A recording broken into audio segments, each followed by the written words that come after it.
Terkuak asal-usul senpi laras panjang milik Kopda Bazarsah, sering dibawa saat sabung ayam.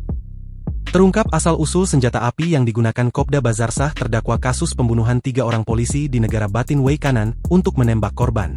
Terdakwa menggunakan senpi laras panjang jenis SS1 yang sudah dimodifikasi dengan jenis FNC. Hal itu diketahui dalam dakwaan yang dibacakan Auditor Militer I-05 Palembang saat sidang perdana di Pengadilan Militer 1 I-05 Palembang, Rabu, 11 Juni 2025. Senpi itu ia dapat dari rekan satu angkatannya di militer yang sudah meninggal yakni Kopda Zeni Arwanta. Senpi itu dipinjam terdakwa dengan alasan ingin berburu rusa di kawasan Gedung Meneng Kecamatan Negeri Agung Wei Kanan Lampung. Saat itu terdakwa meminjam senpi dengan maksud hendak berburu rusa di kawasan Wei Kanan dengan dibekali 2 magazin serta 20 butir peluru jenis 5,56 mm, ujar Auditor Militer Letkol CHK Darwin Butar-Butar. Ternyata Kopda Bazarsah tidak mengembalikan senpi tersebut dengan alasan pemilik senpi itu meninggal di tahun 2019.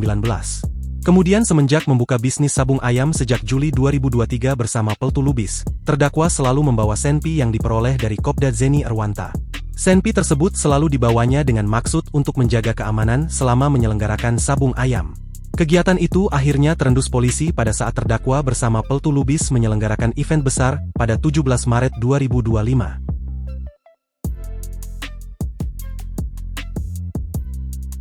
Download Tribun X sekarang, menghadirkan lokal menjadi Indonesia.